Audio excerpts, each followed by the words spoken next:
Moi! Mä tiedän omasta kokemuksesta, että voi olla vaikea osoittaa tietynlaisia tunteita vieraalla kielellä, etenkin tilanteissa, joissa odotetaan tietynlaista käyttäytymistä. Joten tänään mä selitän, miten selviytyä suomeksi tällaisista tilanteista. Jos vaikka jonkun sukulainen on menehtynyt eli kuollut, niin paras tapa osoittaa myötätuntoa on sanomalla otan osaa tai osanottoni.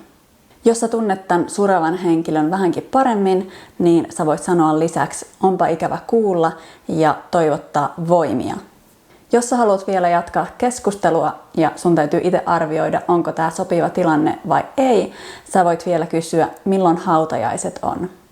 Mihin tahansa muuhun ikävään tilanteeseen, eli jos joku on vaikka menettänyt työpaikkansa, koiransa, eronnut tai muuta ikävää, niin sä voit sanoa, onpa ikävä kuulla, mä oon tosi pahoillani.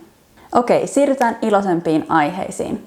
Jos joku on saanut vauvan, sä voit sanoa yksinkertaisesti onneksi olkoon koko perheelle tai onneksi olkoon perheen lisäyksen johdosta.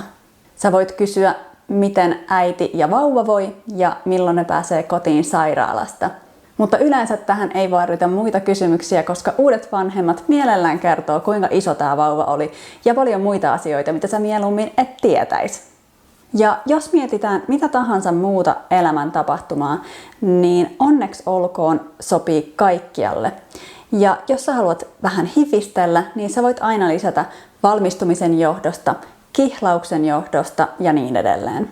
Sä voit myös toivottaa paljon onnea hääparille, paljon onnea 50-vuotiaalle tai paljon onnea uuteen työpaikkaan. Jatketaan sitten syntymäpäivään, eli suomeksi se on tietenkin hyvää syntymäpäivää. Ja jos sä oot vähänkin läheinen tämän ihmisen kanssa, niin sä voit muuttaa tätä adjektiivia ja toivottaa vaikka iloista syntymäpäivää tai ihanaa syntymäpäivää.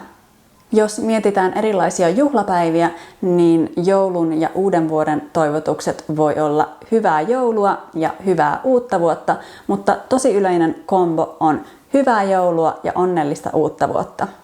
Tai sitten rauhallista joulua. Mitäs muita juhlia meillä on?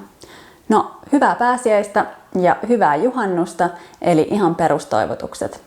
Tässä mä vaan suosittelen, että opettele lausumaan kunnolla vokaalit y ja ä, koska kun me suomalaiset vitsaillaan ulkomaalaisten aksentista, me usein pilaillaan, että ne lausuu huvaa, kun sen pitäisi olla hyvää. Eli tää kannattaa opetella, jos sä haluat lausua niin kuin oikea suomalainen. Okei, mä varmaan unohdin jonkun, mutta kirjoita kommentteihin, jos sulla on vielä kysymyksiä tästä aiheesta. Moikka!